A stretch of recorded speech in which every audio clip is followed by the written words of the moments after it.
Welcome to American Education FM, everybody. I'm Dr. Sean Brooks. Hi, everybody. Welcome back. Let me start here.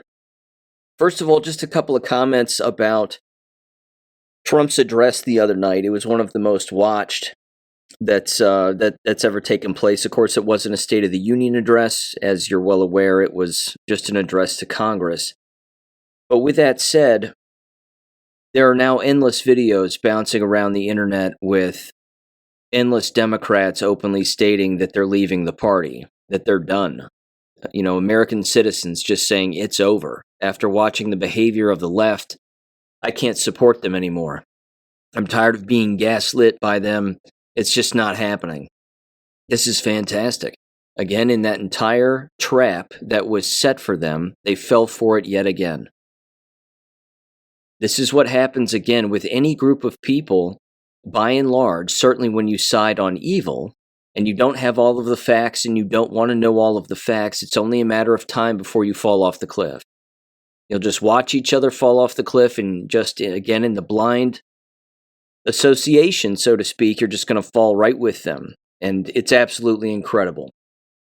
Which, by the way, I want to mention this too. Again, the number of guests that get to show up in those, of course, are invited specifically by the President of the United States, members of his cabinet, a number of other individuals. Of course, DJ Daniel was invited, brain cancer survivor. And of course, the way that they all behaved, certainly the left, when he was introduced, is beyond disgusting. Again, when he received the honorary Secret Service badge, I mean, you have to be completely heartless to not have that hit you right where it counts. I mean, you have to be a complete monster. And they showed themselves to be, again, emotionless monsters. The other part about it, of course, which wasn't even mentioned by many in the media, is the video that exists of him getting picked on by a bunch of black women and black girls, and even some black guys. I don't know where he is. Maybe it's in the area where he lives, and I don't know who was filming it. And again, I don't know why he was seemingly without parental supervision or wherever he was, but he was dressed in his uniform, apparently that he likes to wear. And he had these black girls twerking on him and in his direction as he's, of course, standing up, and they're pointing at him and they're laughing at him and they're taping all of this. And again, they're making fun of him. It certainly seems that way. If you watch this video, I'm telling you, the rage that will fill your bloodstream is going to be a rage unlike any other. And it doesn't just have to be someone like him, of course. It could be anybody. But when you see these individuals taking advantage of somebody who clearly has traumatic brain injury of some kind, certainly based on all the surgeries that he's had, I'm telling you, you just want to grab these people and just curb stomp all of them. You really do. And I know that's harsh, but I'm telling you, if you've seen the video as I've seen it also, it's awful. Just pointing and laughing alone and humiliating such an individual is beyond disgusting. So if that was the last straw for a lot of people on the left, so be it. It's too bad it took that. It's too bad that, again, it took your so-called leaders and political leaders to not even acknowledge this individual, let alone any of the other individuals who were there who had lost someone. Who had, again, lost a family member, either to the transgender ideology and all of that satanic nonsense, or you were a member of the Comparatori family and he allegedly got shot and killed during that rally, and endless others, the family of Lincoln Riley, the whole thing. It was just beyond gross. So I'm glad that that's the case, in that individuals are, again, leaving that party. They need to be careful, of course, about who they join. They should just join the side of truth. And on top of that, of course, as we all know by now, Representative Al Green was tossed out of that particular hearing and now has been censured by the House of Representatives. During the actual censure vote, though, once it was all concluded, he's asked to come down into the well of Congress, and he stands down there on the floor as they read the censure order, as Mike Johnson does. All of the Democrats haven't learned a single thing. They haven't learned anything in this entire process. All they're doing now is they actually all walked up to Al Green, they stood by him and around him, and they all started singing. They just started singing some song. And Mike Johnson's trying to read through the order, and he's banging on the gavel, and then they just adjourn as they're all standing there singing. These people haven't learned anything. So now theoretically what should happen, because they've all done it now, and they've all interrupted the general business of the day and certainly of that particular order, they should all be censured. Every single one of them. Certainly on the left, because of course they were the ones participating. I mean, go after it. But with all of that even aside, I have to mention this because there were two interesting Q posts that actually correspond with a lot of this, believe it or not. And I'm telling you, it's out there stuff, but it's interesting. Q post 284. Anybody, again, can look this up on one of the Q boards. You'll see exactly what I'm talking about. It says, again, Q post 284, which was on December 6th of 2017, and it dropped at exactly 9:22 Eastern Standard Time. That corresponds with the exact time, 9:22 p.m. Eastern Standard Time, where Al Green stood up and started shaking his cane at Donald Trump and yelling and doing whatever he was doing. The Q post says this. It says AL, capital A, capital L, Al, back in the news today after, and then it says hashtag fly Al fly, hashtag period. It says, another coincidence, follow the news, Merry Christmas, Q. Again, what are the odds that Al Green would stand up at exactly 9:22 and start yelling at President Donald Trump? And there's a Q post that was dropped at 9:22 p.m. Eastern Standard Time that happens to say Al back in the news today after fly Al fly. Let that sink in for a second. I mean, what are the odds? Now, there's also this. This is another Q post, and this actually corresponds even with the fly Al fly thing. And one of the things I believe that is taking place throughout this entire military operation. I know this sounds out there to people, but we were told this in Q drops. And the people who didn't read those as they were coming out aren't going to get this. But we've been told the plan before it's actually taking place in front of our eyes, even though it was taking place in front of our eyes as these drops were even happening. Drop number 24 was on November 1st of 2017. And here's what it says. It's very short. It says, any person making statements they will not be seeking re-election was put into submission. For the betterment of the country, not all will be prosecuted, and all will do as told. You will see more of this occur. And then in parentheses it says, not normal, yet disregarded, and even on the D side. Now, as Donald Trump was making his way down the aisle, there was a woman, clearly a Democrat. She was wearing a pink shirt with a black blazer, and she's holding up a sign right next to him that says, this is not normal. When I saw that, I thought, well, that's interesting, because either she's making a political statement or something else is going on or whatever.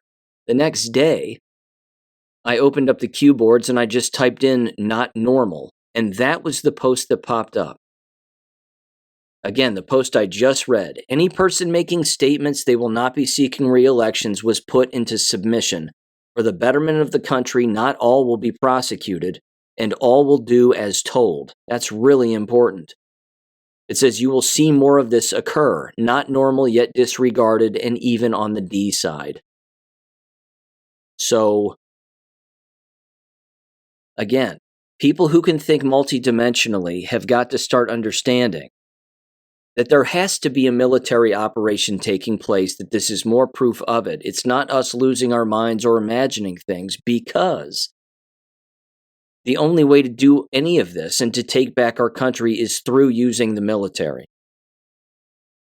And again, think about that.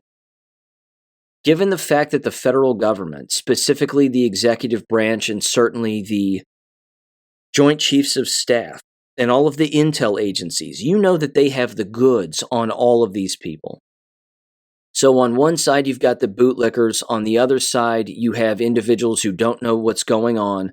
And then you have individuals on both sides in the so-called middle who have been compromised. And they've now been gotten to by the good guys, and they're being told how to vote, what to do, what to say, things of this nature. Again, if our government can be overrun with the Jewish lobby and all of that leverage that they had on Americans to take over, again, the banking system and property and everything else, taxes, usury, you name it, the only way that you get that back and take back our country from them is with leverage. It's the only way.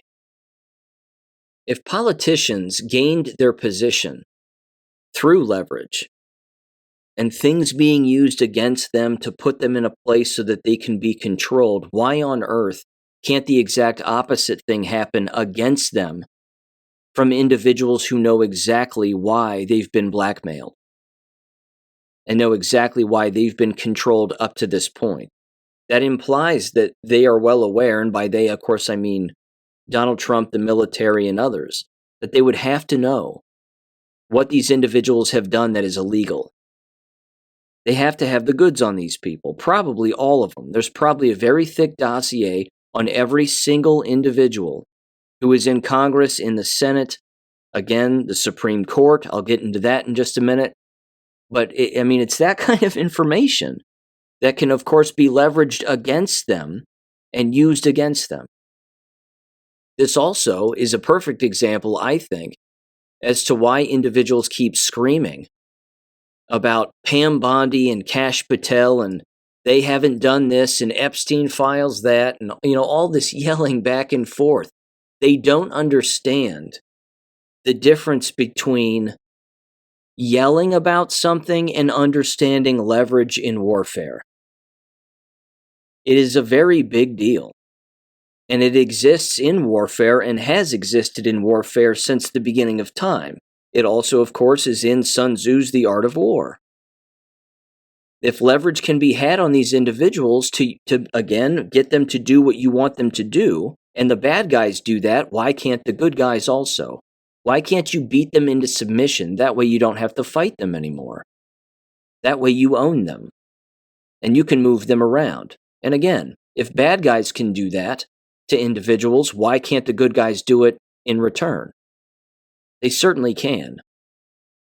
Now let me give you a bunch of examples here, because there are a ton of examples, certainly endless examples that just occurred over the last 24 to 48 hours. First of all, on Disclosed TV, again, major news outlet online, breaking news, things of that nature. It says the following here: USAID foreign aid payments unfrozen. U.S. Supreme Court denies the Trump administration request to cancel $2 billion in foreign aid owed under existing contracts. Now, as a result of that headline and people writing about it, endless individuals again instantly went after the justices, like, why in the hell would they do this? Again, Roberts, Barrett, Kagan, Sotomayor, and Jackson all voted for it, and the rest voted against it. So, what's interesting about this is that I read Justice Alito's dissent, and it's rather interesting, actually. First of all, it's $2 billion, which is, of course, a ton of money.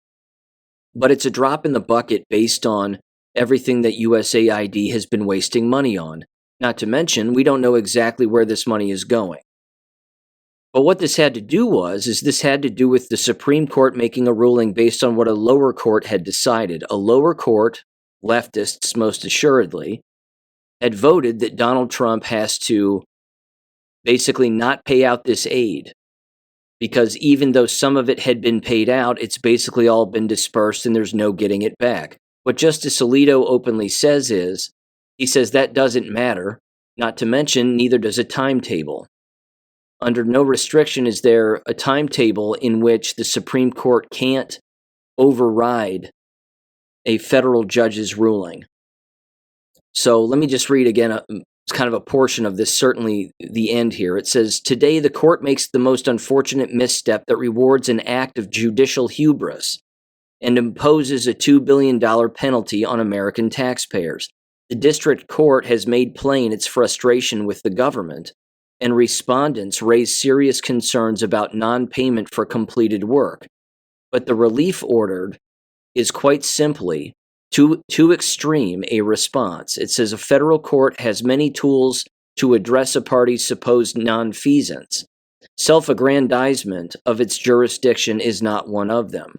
I would chart a different path than the court does today, so I must respectfully dissent.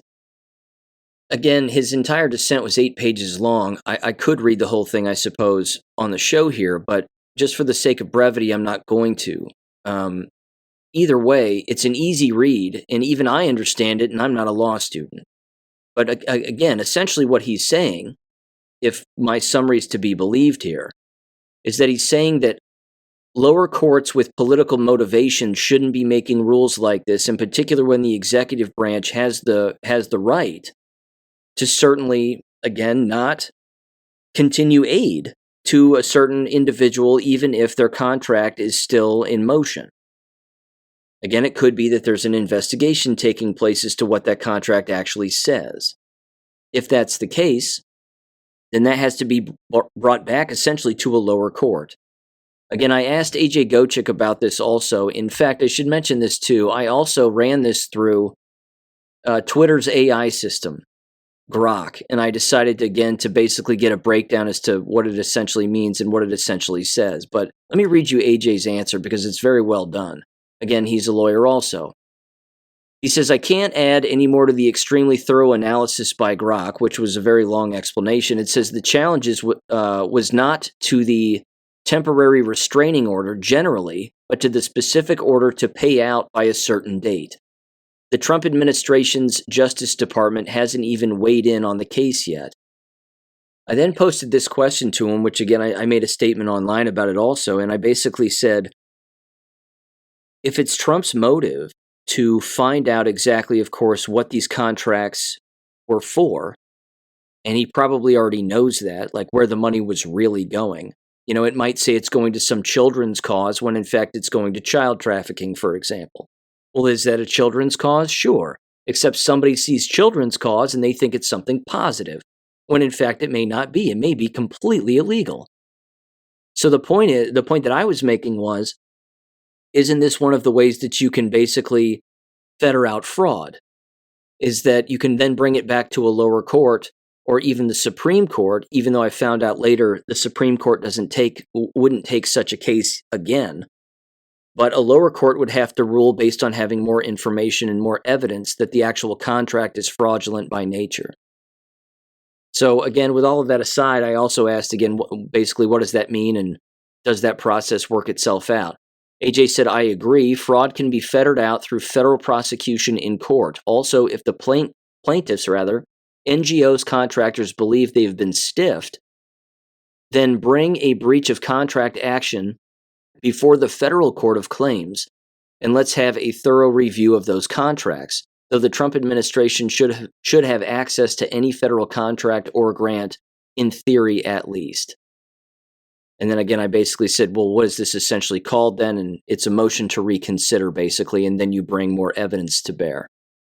So that's essentially what happened with all of that. But again, without even reading the dissent and without even understanding sort of the ins and outs, you just see all these people yelling online about it instead of even understanding what leverage means. And that making a move like this isn't necessarily a bad thing, because who does that expose? Well, it exposes the Supreme Court for not knowing what's going on with USAID.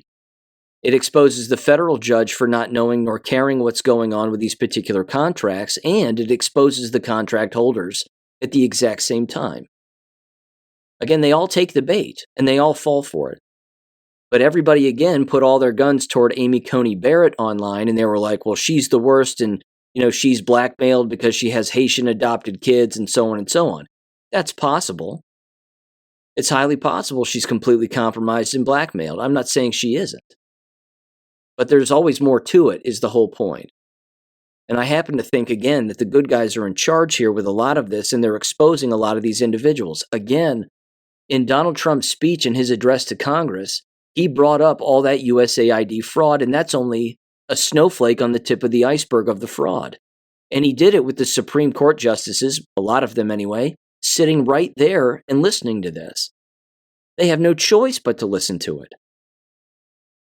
But throughout this entire process, one of the interesting things that consistently pops up and rears its ugly head is you can see who is only capable of thinking so far, and which individuals, again, that exist in our society are capable of taking in multiple angles, multiple wavelengths of thought, endless evidence, and then those who just scream and shout at headlines. There is a difference between, again, yelling and then understanding warfare and the positive use of leverage. And as I said a moment ago, leverage, of course, is used by the bad guys against innocent individuals as well. But that also can be flipped on its head. And leverage can be used against those very individuals to then do what they need to do because, again, their blackmailers have been eliminated or, they have protection now and they can't be threatened and a number of other things.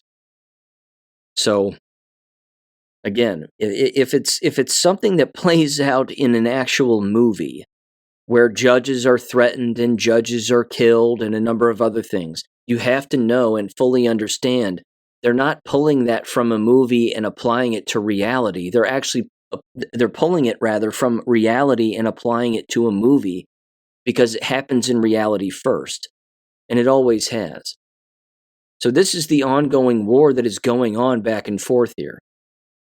Let me give you another example. This was from a couple of days ago from the Libertarian Institute. It was titled, "Israel's Lobby Launches Preemptive War on Thomas Massie."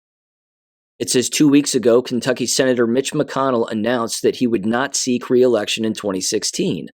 McConnell's announcement prompted Congressman Thomas Massie to share a poll asking his Twitter followers if he should run for McConnell's open Senate seat, seek the governorship in 2027, or remain in the House rather.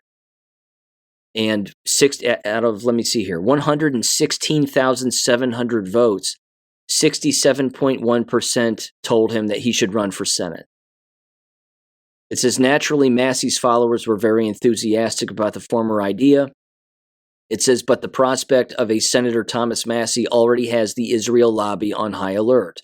Republican Jewish Coalition CEO Matt Brooks told Jewish Insider, quote, by the way, Brooks is not a Jewish name. His last name is not really Brooks.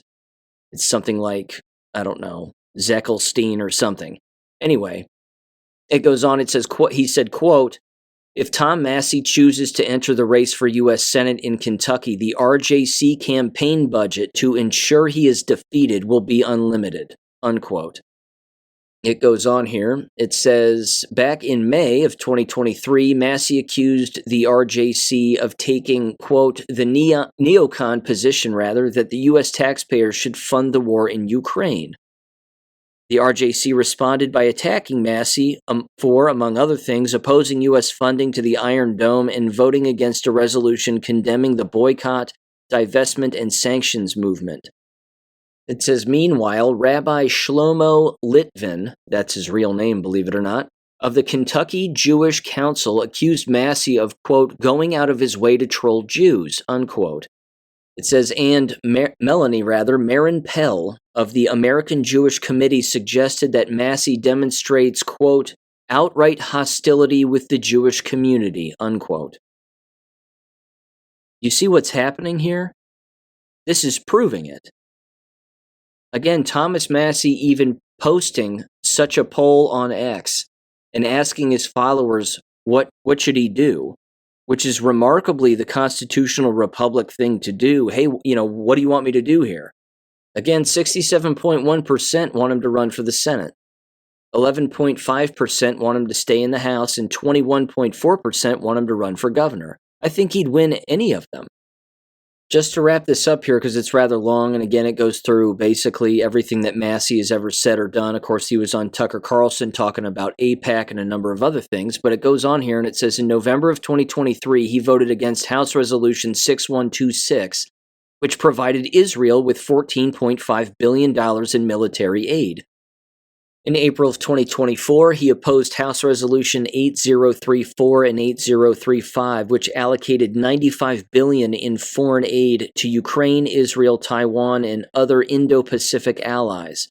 In parentheses here, it says Donald Trump declined to oppose that package, all but assuring its passage. It says in January of 2025, Massey voted present on the Illegitimate Court Counteraction Act, which would impose sanctions against any person who aids the International Criminal Court in its efforts to investigate, arrest, detail, or prosecute Israeli Prime Minister Benjamin Netanyahu and Minister of Defense Yoav Gallant. Again, it goes on with Massey's history, which is frankly flawless. He's saving us money. He doesn't want foreign aid to these countries. He knows what these countries have done to us, what they are doing. He's well aware. He's a very knowledgeable individual. So it's hard to disagree with him. But this right here is, again, who our enemy is. Our enemy is that lobby. And for, again, someone to then scream and shout at the top of their lungs that Donald Trump doesn't know this, or that Donald Trump is blackmailed by them in some way, I think, again, they don't understand the business of leverage. The Epstein files, for example, and quote-unquote all of that Mossad entire blackmail entrapment ring, that's called leverage. That was being used against individuals of all walks of life, most of them, of course, dirty criminals. And then what? Epstein dies. And who's in control of that evidence? A lot of people are allegedly in control of it. Now, allegedly, Pam Bondi is in control of it and the actual Department of Justice, when in fact, they had plenty of files already. So now, who has the leverage? Is it Donald Trump or is it the Jewish lobby? The Jewish lobby is going to keep playing the games that they always play. They'll get the ADL involved. They'll threaten a lower court judge. They'll do this. They'll do that. They may even kill somebody. They may even, again, beg for money and play the victim like they always do. But people have to understand, again, leverage. And leverage changes hands. And it changes sides of the field. And both sides use leverage all of the time. Now, again, somebody listening to this like a Stu Peters would say, there are no both sides, there are no separate sides, it's only, they're all in it together. Well, then you're dismissing the entire component of good versus evil. And again, if a person doesn't understand even that, then they're missing the point. Again, let me give you another example of where all of this hypocrisy sort of falls on its face and it exposes endless individuals. Just the other day, Donald Trump, again in the Oval Office, had the same gang of Jews show up and basically, again, plead with him and take pictures of him and show families of their dead family members allegedly and shake their hands and whatever else. So here's what Trump said, and he put this again on X. He said, quote, I'm sending Israel everything it needs to finish the job. Not a single Hamas member will be safe if you don't do as I say. And then all in bold, it says, release the hostages now or there will be hell to pay later. President Donald J. Trump. The people who were in the Oval Office with him are those same individuals that were on stage after he was inaugurated in the Capital One Center in Washington.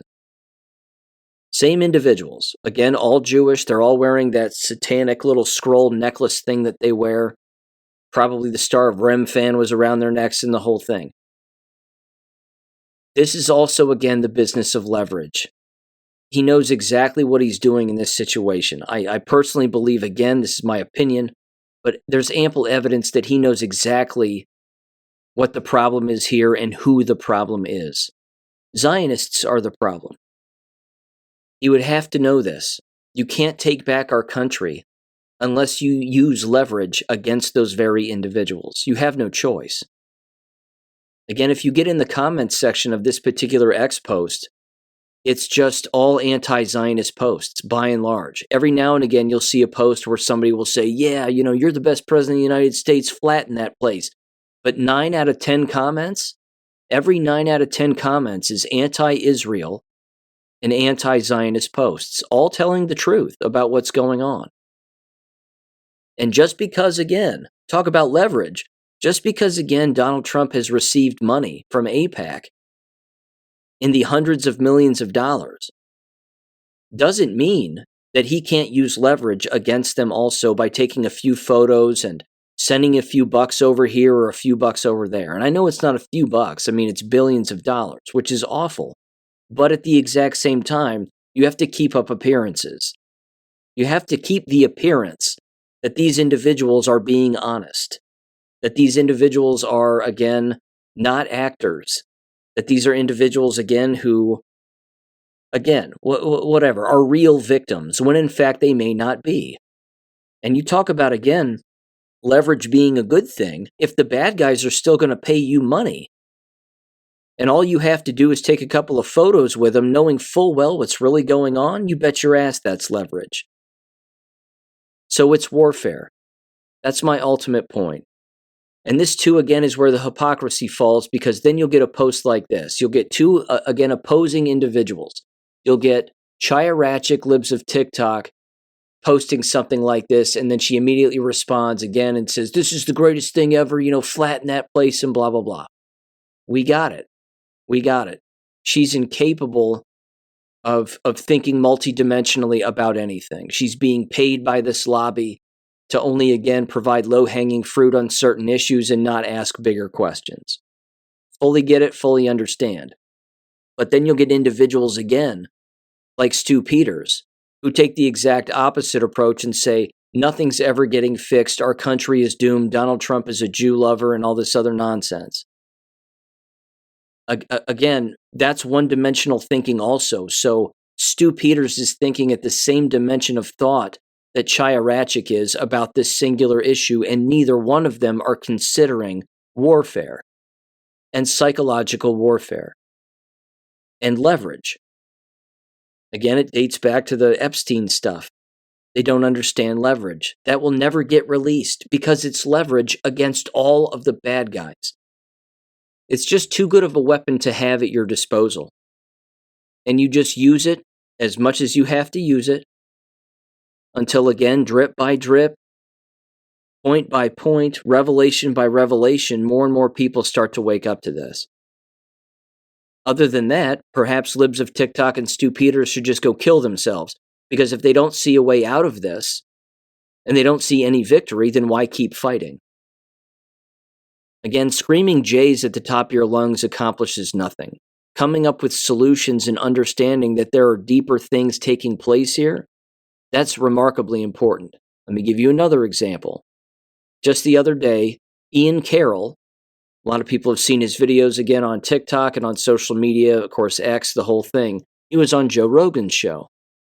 And again, they were talking about a lot of different issues and a lot of different topics. Here's where it gets really stupid. And here's where both he and Joe Rogan expose their hands and their inability, again, to think multidimensionally when they both claim that they think multidimensionally. They brought up the Q operation, and they both called it bullshit. That was their exact words. It's bullshit. It's just a bullshit psyop, and it was just designed to distract people, trust the plan, and blah, blah, blah. They just brought up the exact same thing that Stu Peters whines about all the time also. So that means that Stu Peters agrees with Ian Carroll on everything, and he must agree with Joe Rogan then on everything. Joe Rogan's a gatekeeper. So is Ian Carroll. So is Stu Peters. Whether they're conscious gatekeepers or they're paid off or whatever it is, doesn't matter.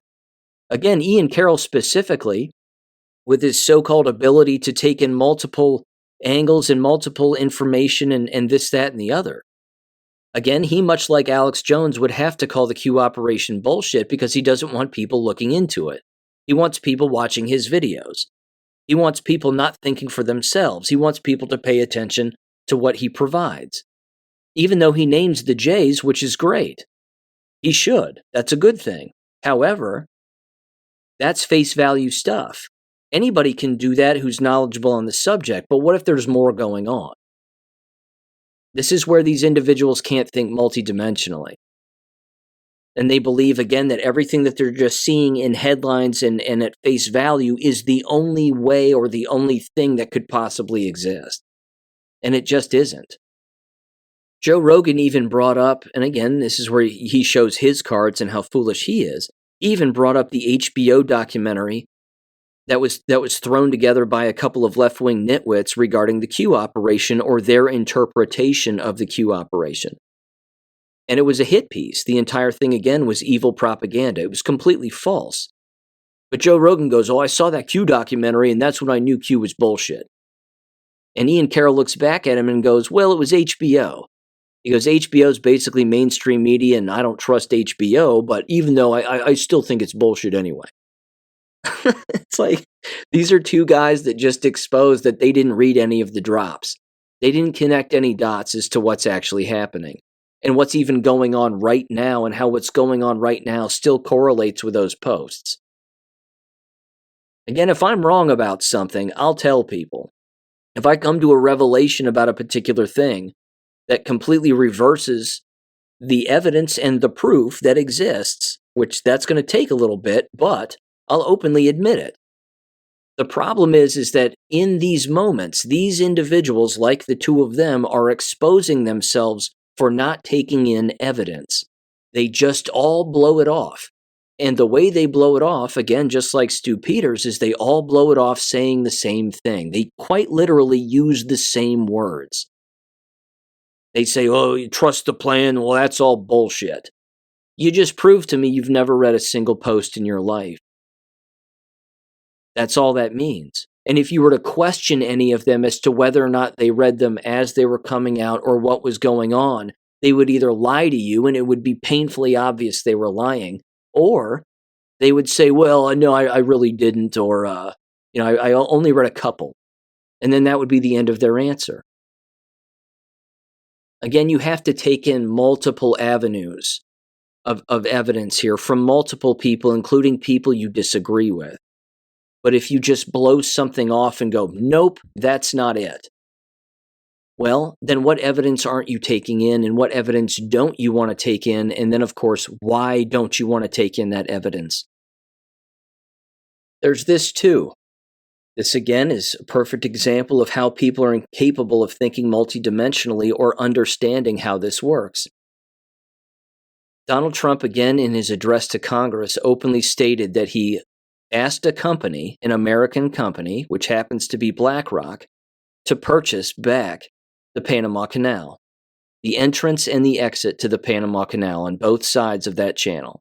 At the exact same time, people, again, without the ability to think, immediately started screaming, "Well, that means Jews own it then, because BlackRock is Jewish." Yes, we know that. We already know that. Now, again, think multidimensionally. If Donald Trump, again, the head of the executive branch with the military, knows that an American company has engaged in illegality, enough illegality to wipe them all out, what does that mean about everything that said company now owns? It means that it belongs to the government again, through executive order. All of that property now comes back to the government, which means theoretically, the government now owns the Panama Canal. But people again see BlackRock purchase Donald Trump. He's a Zionist puppet for BlackRock now, so it must be under complete Jewish control now. That's face value, one-dimensional thinking. What if there's more to it than that? What if Donald Trump actually owns BlackRock? What if the military controls BlackRock? What does that look like then? How many people have, again, affiliations with BlackRock who are in Congress and in the Senate? How many of them allegedly got kickbacks from BlackRock? What if BlackRock's been gotten to? And now BlackRock is actually working on behalf of Donald Trump and the military and ultimately our government to do good things and to basically obtain property from criminals. What if that's happening? I'm just asking the question. But this is critical thinking. And again, this is what people again would say, "Well, that's delusional." Well, is it? I mean, is it really? It's just a critical thinking exercise. Based on, again, executive order, you can obtain all of the property and all of the belongings of a criminal enterprise, regardless of where that criminal enterprise exists. Just like Bill Gates. Everybody knows he's a criminal. But what are they going to do? Are they going to throw Bill Gates in prison? Show everybody, we hope this is the case. They throw him in prison. They show everybody what he's done and what he's been responsible for. And then, of course, because of the executive order that was even re-upped by Joe Biden, which should tell people that something else is going on, that particular executive order openly states that we get to confiscate all of their land, all of their property, and all of their assets. So what's easier for the American public to digest? Donald Trump steals the Panama Canal, or an American company acquires the Panama Canal? Which one of those two options do you think is easier for the American public to digest? Again, everybody calls Donald Trump a dictator. The left calls him a dictator all the time, and then the people on the right call him a Zionist Jewish puppet all the time. That's also leverage, because he knows what both sides are openly going to scream about all the time. So why not just use that against them and do something in the middle that basically, again, confuses both sides? I just think that that's happening. I think it's happening on a constant basis. Let me give you another example. Again, they're everywhere. If Donald Trump is such a Zionist puppet, why is he fast-tracking the deportation of 240,000 Ukrainians who came over from Ukraine to reside in the United States? He's fast-tracking them back to be put back on planes to go back to Ukraine. Is Ukraine made up of white individuals, or are they made up of Jewish individuals? They're predominantly Jewish. So he just fast-tracked a plan to put 240,000 Jewish individuals on planes and send them back to their Jewish country, because they don't belong here. But you don't see anybody screaming and yelling about that, do you? Chaya Ratchik isn't bringing it up like, oh my gosh, this is so inhumane, how can he do this? And Stu Peters, again, I don't watch him anymore because all he does is scream and shout. But Stu Peters, again, all he would say is he would say nothing. He wouldn't even bring this up. Again, what an odd thing for a Zionist puppet to do, to scream at Vladimir Zelensky, or Volodymyr Zelensky, however you pronounce his first name, in the Oval Office and tell him you're not going to get any more money. If he were really a Jewish puppet, Donald Trump, he would be continuing to give him as much money as humanly possible, just like Joe Biden was, just like Barack Obama was. But that's not happening. In fact, on X, there was this from Mario Nawfal, if that's his real name. It says, Trump blocks intel to Ukraine. British Storm Shadow missiles now useless. Trump has halted U.S. intelligence sharing with allies, leaving Britain's long-range Storm Shadow missiles unable to function in Ukraine. The missiles, which require U.S. targeting data, were key in striking Russian positions, including inside Crimea and Kursk. It says, but are now effectively grounded. This comes after Trump's heated Oval Office clash with Zelensky, signaling a major shift in U.S.-Ukraine relations. While European leaders scramble to respond, Trump's move reshapes the battlefield and puts Ukraine on notice. That was from the Daily Mail, ultimately. Gee, what a Jewish puppet thing to do. It doesn't make any sense. He's neutering them all over the place. He's cutting them. He's pulling the rug out underneath them from everywhere, from every possible conceivable angle. Certainly when it comes to money and banking, when it comes to property, when it comes to war. These are the things that the Jewish lobby has always used to their advantage. And the people screaming the loudest about how much they hate that, well, that should show you who they are. And the people, again, not learning that this is happening, they should be showing people who they are also in all of this. The Prime Minister of Italy isn't even having any of this anymore. She's openly saying, we're not sending our troops to Ukraine. That's not going to happen. You're on your own. You want to go fight a war? Good luck, but it's not going to be with us. You may recall that Meloni was at Mar-a-Lago, I believe before the election. I remember seeing that video. She walks in, there's Donald Trump, a huge crowd, meets Donald Trump and start applauding him. He waves from a slight distance, and she's standing right behind him, smiling. There's very interesting moves that are being made here.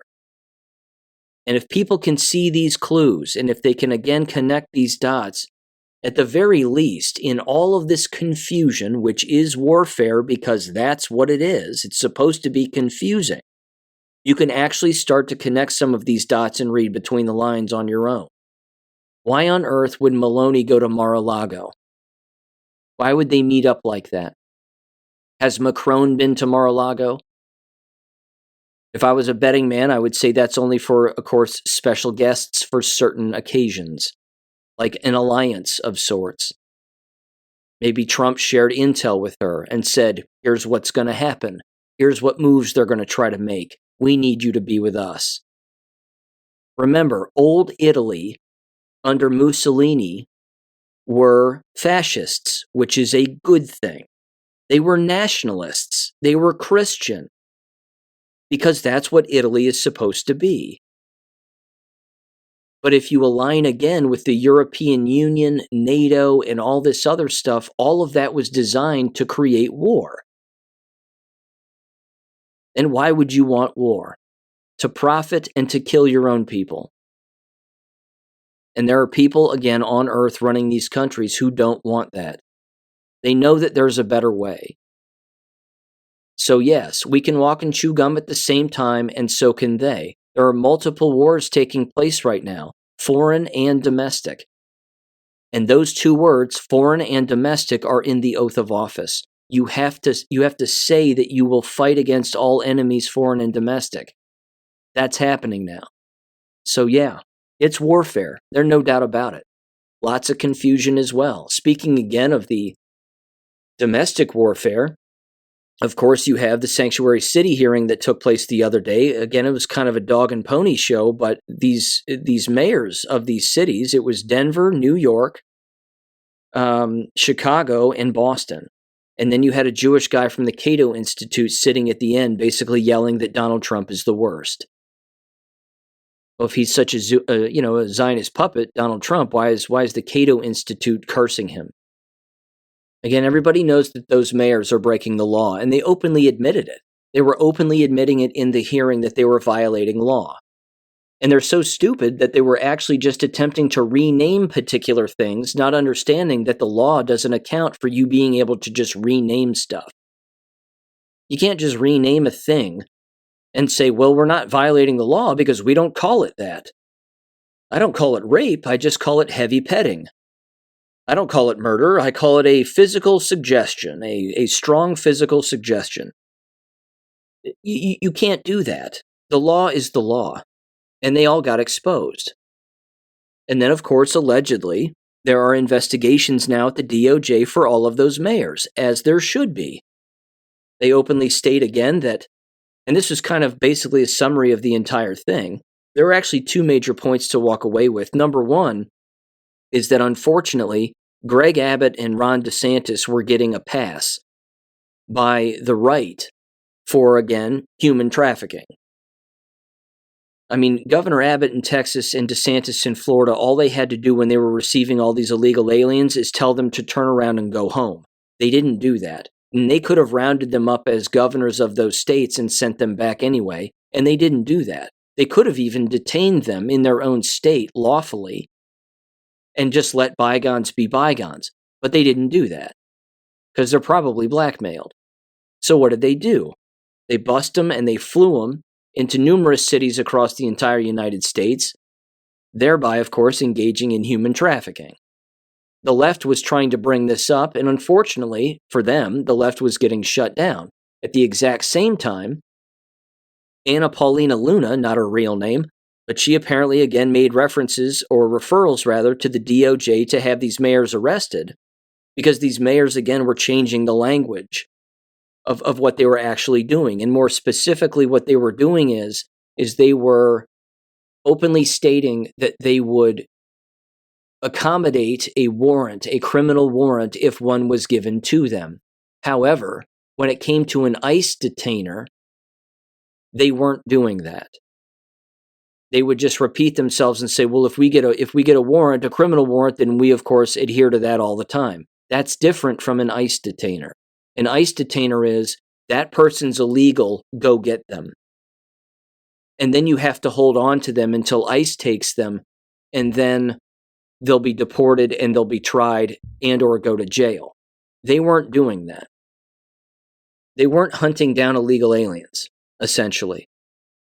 And if ICE, again, was providing an ICE detainer, what were they doing? They were just letting the individual go, or they were adhering to the ICE detainer and then letting the individual go back into the general public. This is remarkably dangerous. It just means, again, you have illegal aliens who have once been in custody, who are now no longer in custody, walking around freely among the rest of us.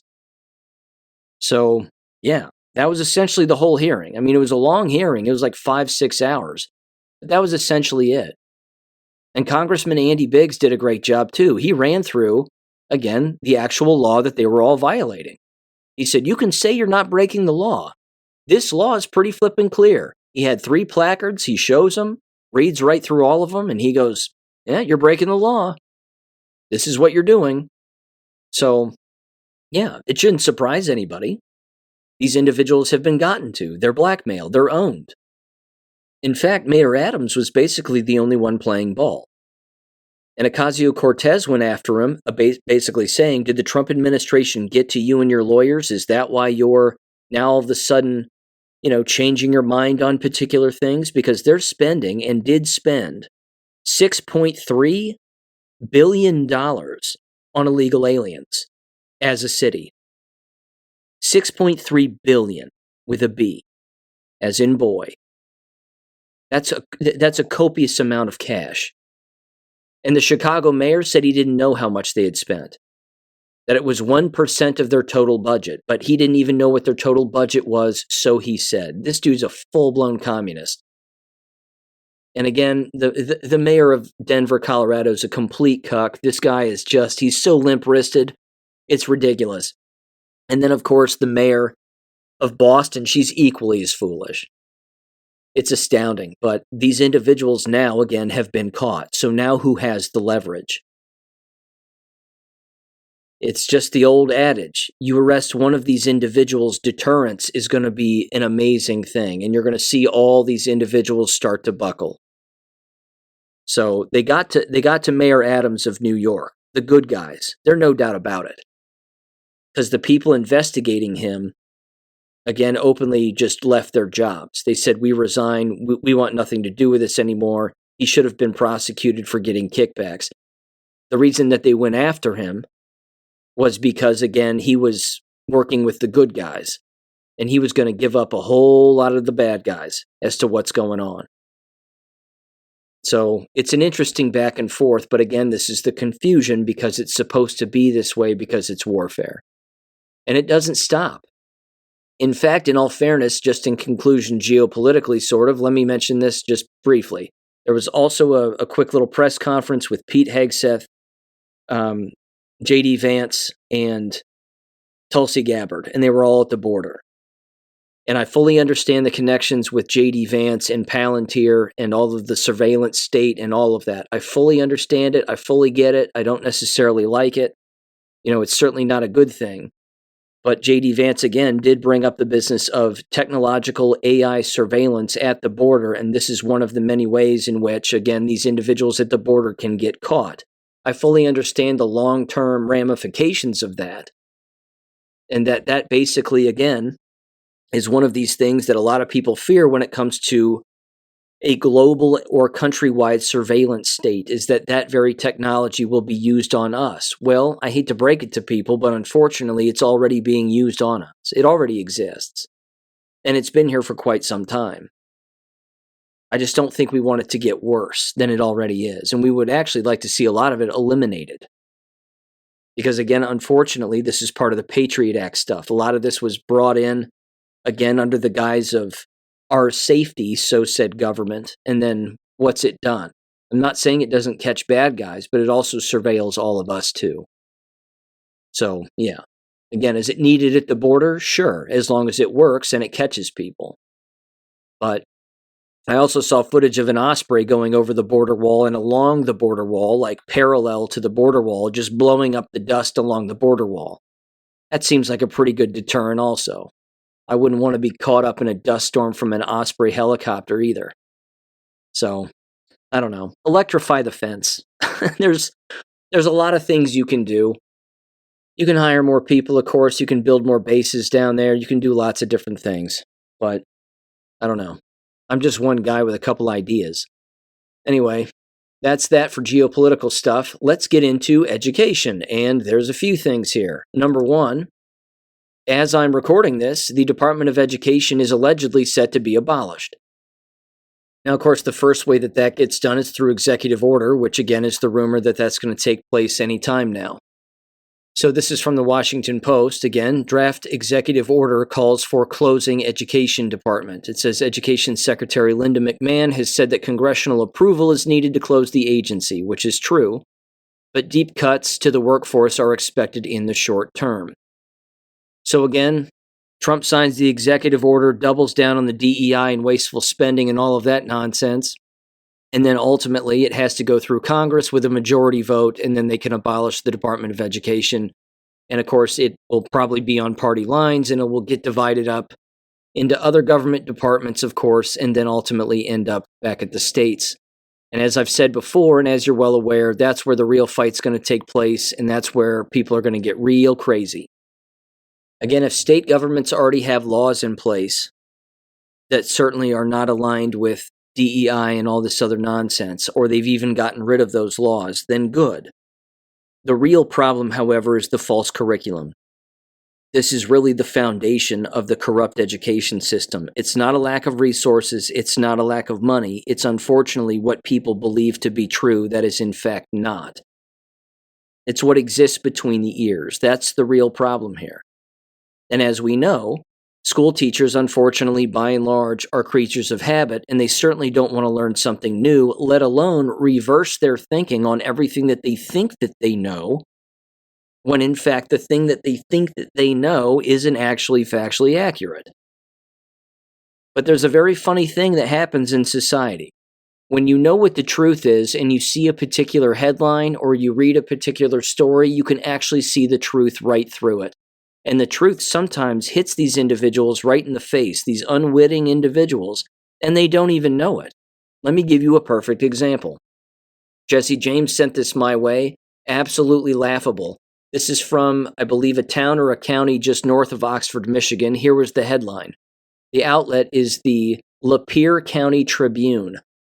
It says the following: Lapeer Public Library's new leadership immediately labeled as Nazis and fascists as they aim to protect children from books that promote pedophilia. Let that sink in for just a second.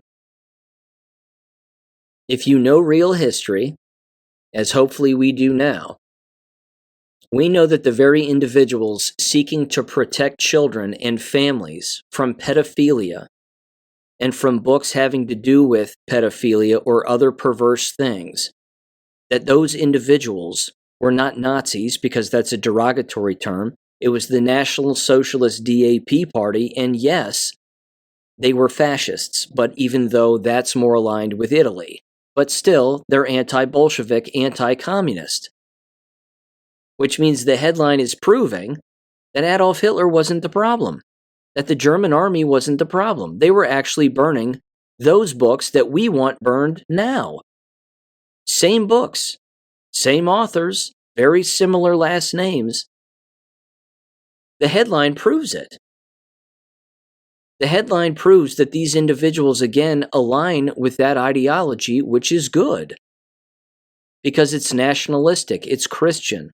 Pedophilia is not Christian, it's satanic. Now here's where the confusion sets in.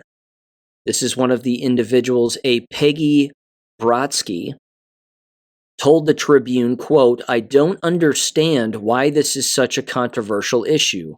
I really don't get it. We just want to protect children. We aren't book banners." She is confused. The fact is that you are book banners, and that's a good thing. And the reason you don't understand the outrage is because some individuals know exactly why the German army was banning these books and burning them and getting rid of them out of their entire country. Because they knew that it would demoralize and perverse their entire society, and they didn't want that. It says the books at the center of the controversy, which some of the board members believe, target children specifically in ways that encourage children to submit themselves to trafficking and child abuse. One book, Pride Guide, in a section titled LGBTW Dating Older People, describes sex as a romantic rite of passage and tells children that if they, quote, have been forced to leave home because of their sexual orientation or gender identity, may find other adults that can offer things that their parents can't, like a place to live and financial support, unquote. Goes on to encourage children to engage in sexual relationships with adults, saying, quote, you can learn things from an older, more experienced queer person. They can answer questions and guide you as mentors. Another book titled It's Perfectly Normal includes extremely graphic cartoon illustrations of gay, straight, and trans-sex acts while repeatedly normalizing sex for children by suggesting it's good to feel sexy, quote-unquote. The author arguably promotes pedophilia for children by saying on page 7, quote, kids may have crushes on people who are the same gender they are or who are of different gender, or people who are the same age they are or who are older or younger, unquote. Then, of course, another book, Pride Guide, Gender Queer, on and on and on. The people supporting these books, ladies and gentlemen, are communist, Marxist, pedophilic Jews. The ones who are not supporting these books are Christian nationalists, who, ironically enough, would side and certainly would have historically with the National Socialist DAP Party and fascists because they were the ones getting rid of these perverse books. That's a good thing. Again, the headline is hilarious. We're immediately called Nazis and fascists because we want all these books gone. Just look at them and say, yes. It's a meme. I mean, it's just the headline is an absolute meme. I'm going to make that meme, actually. I'll put it on Gab and X in the next war video also. It's too perfect. Now, let me make mention of this, too. This is something, again, that Jesse James sent my way from the Detroit Free Press. And it was titled Jennifer Crumbly, of course, of the Oxford High School shooting there, where she was not involved, but yet is rotting in a prison, along with her husband, or, of course, ex-husband probably at this point, wants prosecutor removed from her case. She cannot be trusted. Of course, this has to do with the appeal that has been filed. Let me summarize this very quickly. It says appellate attorney Michael Desi, I'm saying that right, Dezsi, alleges that PR firms, including social media influencers, were used to run a smear campaign against Jennifer and James Crumbly, the first parents in America to be held responsible for a mass school shooting committed by their child. It says, quote, the Oakland County prosecutor has demonstrated that she cannot be trusted to prosecute this case consistent with the constitutional, legal, and ethical duties imposed upon her office. Desi argues in the new filing, quote, since the inception of this case, the prosecutor has violated the court rules, entered into secret agreements with two-star prosecution witnesses, and has unethically engaged two public relations firms to run a smear campaign against the Crumbleys in an effort to sway public opinion and taint the jury pool. And it goes through again a couple of headlines. Just for brevity here, I'll just hit on the headlines. Prosecutor calls defense ludicrous and says, I stand by the work that they did. Of course, that's Karen McDonald because she's a nutbag. It goes on, it says the new request comes as the judge prepares to make a crucial decision. It says the filing for the appeal comes as Oakland County Circuit Judge Cheryl Matthews prepares to issue a decision on whether to give Jennifer Crumbly a new trial on alleged prosecutorial misconduct grounds, of which, of course, there were plenty. Again, I went over the whole case here live on the show. And, as you're aware, Not a single crime was brought up in the entire trial that either Crumbly parent actually engaged in. Not one. It was just a trial of emotion. In fact, the parents' response to this, as far as the shooting victims are concerned, they were quoted as saying, "It's kind of a slap in the face, quote unquote. I still stand strong with the fact that they could have done something more. Regardless of how they perceive the trial went, overall, I feel that justice was served. I just feel that they dropped the ball 100% as far as their child was concerned, and I don't think that they did everything that they could to protect the community." Not a crime. Again, it's not a crime. They didn't know that their kid was going to kill anybody. They didn't know that.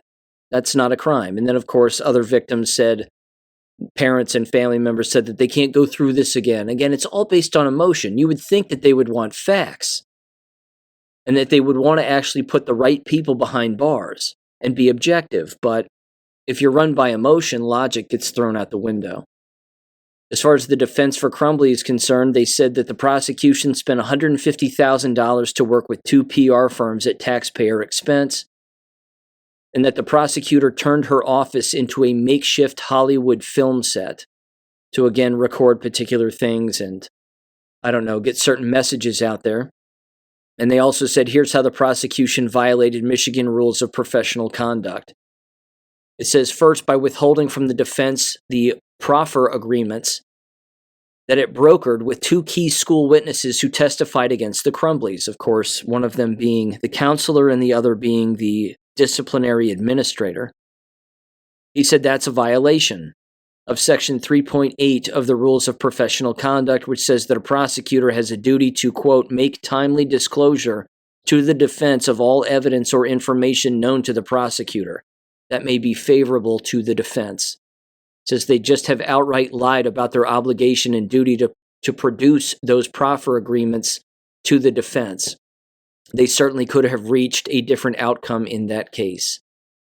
Also, again, the prosecutor asked for $1 million to prosecute the Crumblies. The Oakland County prosecutor asked for $1 million from Oakland County to prosecute the Crumblies. It says $1 million. Think about that. $1 million put into a case to prosecute a couple from a community with very little resources. They didn't stand a chance. This is how they created an unequal playing field. They did it by the use of public relations firms that serve the purposes of spinning the narrative in favor of what the prosecutors wanted to have heard by the public. Yeah, the whole thing was disgusting.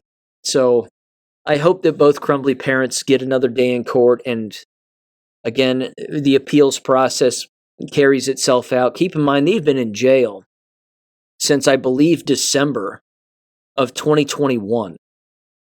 And here it is, 2025. It seems like time served is more than enough. Again, the whole thing was a scam to begin with. Never should have happened in the first place, but this should show you how deep the communists in our country will go to disarm us and, again, subvert the law in the process of doing so to make an example and scare people. Scare people into not owning guns, not, again, wanting to buy more guns, not wanting to teach their children how to use guns. It's 1,000 reasons. But ultimately, it's to disarm us and making disarming us across the United States completely legal. And that cannot happen. So, with that aside now, last education topic, and let me kind of nerd out with everybody on this one. I've been looking for this word for quite some time, and I finally found it. And I'm not proud of this, but I actually had to use, to find the definition of this word and the word itself, I had to use an AI system. And I used X's AI system to do so, which is called Grok. Again, not proud of that, but it found the answer after just me asking it just a couple of very pointed questions, and sure enough, it provided the actual answer.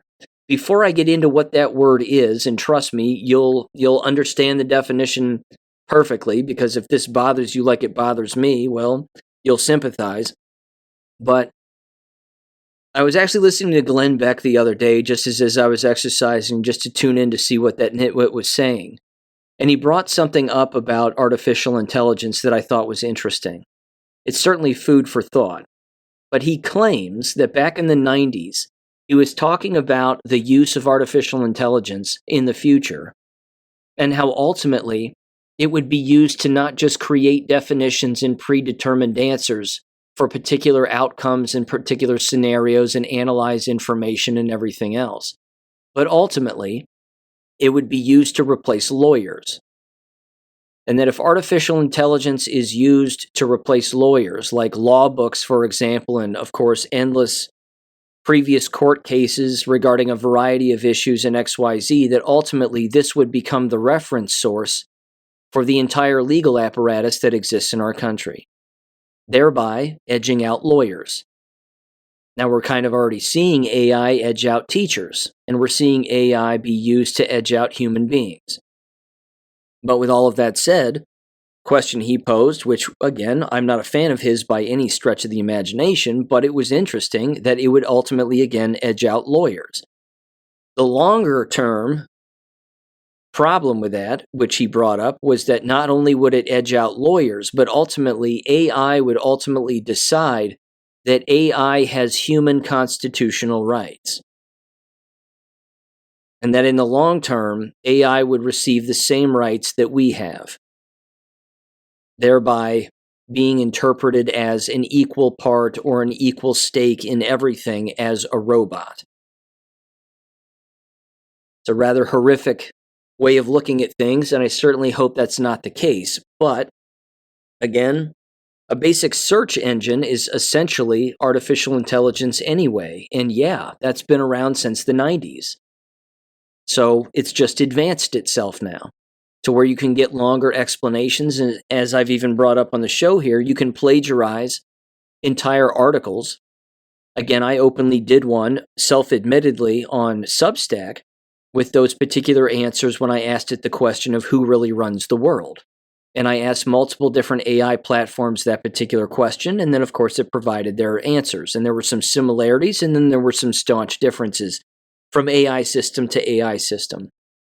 But again, a person can sit down in a day and write an entire book on a specified subject, and it would be a completely AI-generated book, and no one would be the wiser. You could do an AI-generated book cover, you could do the entire interior, you could do all of it. And it, again, could be 100% fraudulent, none of it your own typing, none of it your own language. It's a very dangerous situation we've entered here. But either way, with all of that aside, as horrific as all of that is, the word that I was looking up was the following. What was the word that is used to basically describe the laziness of the English language? And I'm not talking about Ebonics. I'm talking more about like when you hear someone mispronounce a word, or they'll combine two English words to make one that is in fact not a word itself. So let me give you one quick example. It's something that bothers me up the wall. First of all, an individual will use the term, and this even bothered Rush Limbaugh. He openly said it too. It was hilarious on his show. He would say, why is it that people, in particular women in the media, say the word administration with a hard H-S-H sound? So they'll say administration like that instead of enunciating it the way that it's actually spelled, which is administration. They'll say administration. So that actually has a name. It goes on, and I'll give you a couple more examples. There's another one where, of course, you'll hear a person say the term axe instead of ask, which is typically among the African American community, unfortunately, but again, they tend to use that, and they'll say instead of just enunciating the word ask, they'll say axe. The one that drives me up the wall is when someone says especially instead of saying especially, because there's no X sound in the word, it's just especially, not especially. You're taking the word exception and especially and you're cramming them together, or you're blending the S sound of the word into an X, and then you end up pronouncing the X.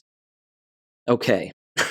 Again, I like words. I've written a bunch in my lifetime. I don't know how many pages or how many words. But when you begin to love the English language and write it and use it as much as humanly possible, and I fully understand I'll butcher people's names from here to Timbuktu. I'll do it the rest of my life. But when it comes to English words, if I don't know how to pronounce it, I look it up, typically. And then at the exact same time, if I don't know what it is, I try not to, of course, repeat it falsely all of the time. So here's the answer that Grok, X's AI system, pushed back and pumped back to me. And then, of course, I honed it down to finally arrive at what was basically the one singular answer. So here's what it said. I'll give you the whole rundown. It said the following, quote, "In linguistics, mispronunciation can be described or categorized using several specific terms, depending on the context and cause. Here are some relevant linguistic terms and concepts tied to mispronunciation, particularly when it stems from laziness or lack of effort. The first one, and this was actually the one that I ran across in graduate school, and I was having a hard time finding it, but there's an even better one than this. This first one is called phonological simplification. It's defined as, this refers to when a speaker reduces the complexity of sounds in a word, often due to ease or laziness. For example, saying library instead of library, by dropping a syllable or a sound. The next one is called lenition. It's a process where sounds become weaker or less distinct, often due to relaxed articulation. For instance, pronouncing butter as butter. Instead of two T's, it's two D's. So they said, again, with a softer T sound. So it sounds like a D instead of a T. The next one is called elision, which is the omission of sounds or syllables in speech, sometimes from casualness or laziness. So the example they provide is someone says the word, which isn't a word, but they say gonna instead of going to. So there you have it. The next one is assimilation. This is when a sound changes to become more like a neighboring sound, often for ease of pronunciation. For example, handbag might be pronounced as hambag because the N assimilates to the B. The next one is hypocorrection, a term for when someone intentionally or carelessly uses a less precise pronunciation than the standard, often linked to informal or lazy speech patterns. For example, a person will say ax instead of ask. The next one is articulatory laziness. This is defined as not an official term, but a descriptive phrase linguistics might use to explain when a speaker expends minimal effort in articulating sounds, leading to mispronunciation. And then the next one they provide is reduction, which is a general term for simplifying word forms in rapid or causal speech, like saying probably instead of probably. And then here's what it said. It said, if the mispronunciation is habitual and tied to a dialect or sociolect rather than just laziness, terms like non-standard pronunciation or phonetic variation might apply. For a purely laziness-driven habit, phonological simplification or reduction are the most precise linguistic fits. And then, of course, it says, let me know if you'd like examples or deeper exploration. So here's what I then provided it. Because again, I knew that phonological simplification was kind of the one I was looking for, but there's actually one that defines even that. And so I asked it the question, I said, what would you call it when a person says the following? And I said, they say especially instead of especially. What is that called in linguistics or something like that? And then they pop back the answer, and here's the answer, and here's the word that defines what that is. The word is metathesis. Metathesis. It's defined as the transposition or rearrangement of sounds or letters within a word. In this case, as the one I provided with especially and especially, they said the S and P sounds in especially get swapped or altered, resulting in something like especially. The initial E and S blend into an X sound, which is phonetically similar to KS. A common misstep when articulation is rushed or careless. This can happen due to laziness, unfamiliarity with the word, or natural speech patterns. It says other terms that might loosely apply, and then it mentions the other ones. Phonological simplification, hypocorrection, and so on. So it says, and even speech error. It says a general catch-all for mispronunciation, though less precise. It says so, especially, they say, is a classic example of metathesis in action. You'll also hear this in words like axe instead of ask, or nuclear instead of nuclear, or nuclear instead of nuclear, rather. And then that was the end of it. So the word is metathesis. That's basically, again, when you hear individuals mix the sounds of letters or even replace letters with other letters to create a word or a pronunciation of a word that actually doesn't exist. So again, that's something that's been gnawing at me for quite some time. I finally found it. I'm glad I found it. I knew the word existed because, again, I read peer-reviewed papers about it. And basically, again, it was in the context of whether or not that phonetic laziness essentially, again, was leading to a drop of intelligence among graduate students or just students in K-12 schools, and how this is becoming a problem, again, for even school teachers, because if school teachers have these phonetic tics that are not accurate and they're not enunciating the English language, then what are these students listening to for 7-8 hours a day? They're listening to people who can't speak English fluently. It's kind of a problem. Not to mention, of course, the particular screens that they're looking at, the computer programs that they're allegedly looking at having to do with reading, writing, and comprehension, and then the headphones that they're having to wear all the time. So, I don't know. Social media, of course, doesn't help, and the constant videos people watch, and yeah, people don't, they don't write that way. So it also sometimes gives away that an individual doesn't read books because they're speaking improperly because, again, no one pronounces it like that when it's, of course, in a book and they're reading it from a book. So there you go. All right, that was just an itch I wanted to scratch. Little lesson there. Now there's this, again, jab-related, just 2 things. Then I'll wrap up, although this is rather important. This is from Slay News, March 5th. Court gives green light to force vaccinate children without parental consent. And this is the state of Maine. A state Supreme Court has given the green light for children to be force vaccinated without their parents' knowledge or consent. On Tuesday, Maine's Supreme Court dismissed a medical malpractice lawsuit filed by a father whose 5-year-old daughter had been injected with a COVID mRNA vaccine, quote unquote, against his wishes.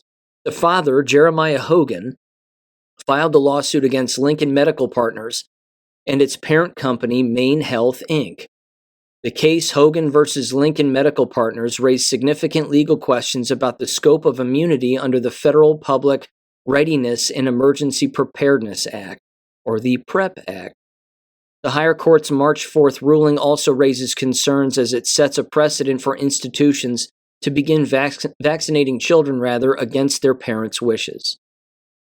Further down here, it says the ruling aligns with prior court decisions favoring federal immunity for healthcare providers involved in pandemic response efforts. There was no pandemic. It says Hogan's case serves as a reminder of the complexity surrounding medical liability during public health emergencies and the strong legal protections afforded to healthcare providers under federal law. Unfortunately, the case has exposed a loophole that allows children to be vaccinated against the wishes of their own families. Those who force vaccinate children can now also claim immunity under the PrEP Act. Dangerous set of scenarios here. And again, if you needed another green light to leave American public schools, certainly in the state of Maine, this is it. Maine is going to wipe out their population. Certainly the parents foolish enough to continue to send their children to these institutions or even leave a doctor's office for a split second with their doctor and their child, left in that room with the doctor by themselves. Bad idea. Or a nurse. Same thing. Bad idea. These people have lost their minds. Here's the last one. Again, we'll see where this goes too. But the head of NIH and his confirmation hearing, Dr. Jay Bhattacharya, was just the other day on March 5th. I want to run through a couple of the points that he brought up here. In his hearing, he was asked the question directly from that communist from New Jersey, I believe, a Senator Kim, as to whether or not there are vaccinations that concern him, and he openly said COVID, certainly among children regarding myocarditis and teenagers. That, unfortunately, has been a talking point for those who are not willing to go far enough.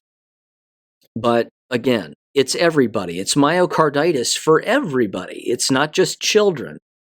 He should have, again, brought up all of the flu shots and what's actually in flu shots, that aluminum and formaldehyde and polysorbate 80 and all these other poisons don't belong in the human body. You wouldn't swallow it, so why would you inject it? Anyway, with that aside, this is from American Values and online here, and it said the following. Dr. Bhattacharya pledged 5 concrete goals for NIH in his opening statement.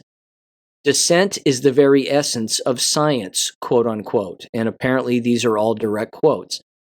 He said, number 1, NIH research should focus on research that solves the American chronic disease crisis. American health is going backwards. He said life expectancy flatlined between 2012 and 2019, plummeted during the pandemic, and still has not bounced back. It says he went on and said the chronic disease crisis is severe, with hundreds of millions of Americans, children, and adults suffering from obesity, heart disease, cancer, and more. He went on in other points here, and he said NIH-supported science should be replicable, reproducible, and generalizable. Unfortunately, among bought modern biomedical science fails this basic test, he said. He said the NIH itself, just last year, faced a research integrity scandal involving research on Alzheimer's disease that throws into question hundreds of research papers. Which Indian had his mother write a research paper about an Alzheimer's drug that was fraudulent? What's that Indian's name? Oh yeah, Vivek Ramaswamy, the guy running for governor of Ohio. Dave Yost, of course, is also running for governor of Ohio, little side note. And unfortunately, the woman running for Democrat in that race coming up here, which we apparently have to vote on, I believe, in May for the primary, is Mike DeWine's former health secretary. This is the woman who came up with the whole COVID lottery and all that, you could win $1 million and we'll draw 6 times. This woman was nuts. I can't expect her winning a single vote for anything in the future. Anyway, I digress. He continued and said, if confirmed, he said, I will establish a culture of respect for free speech in science and scientific dissent at the NIH. That would certainly be a change of pace, which I think would be a good thing. He said, over the last few years, top NIH officials oversaw a culture of cover-up, obfuscation, and a lack of tolerance for ideas that differ from theirs. He said the NIH must recommit to its mission to fund the most innovative, biomedical research agenda possible to improve American health. The NIH must embrace and vigorously regulate risky research that has the possibility of causing a pandemic. It says we must regulate risky research that has the possibility of causing a pandemic. It should embrace transparency in all its operations. He then wrapped up and said, quote, if confirmed, I'll carry out President Trump's agenda of making the public science institutions of this country worthy of trust and serve to make America healthy again, unquote. I certainly hope so. Again, we don't need to turn health institutions into political institutions in one direction or another. It can't happen. But I have a feeling that this, again, is the soft disclosure. This is the introduction. You can't shout at the top of your lungs from a mountaintop that viruses don't exist. people won't believe you.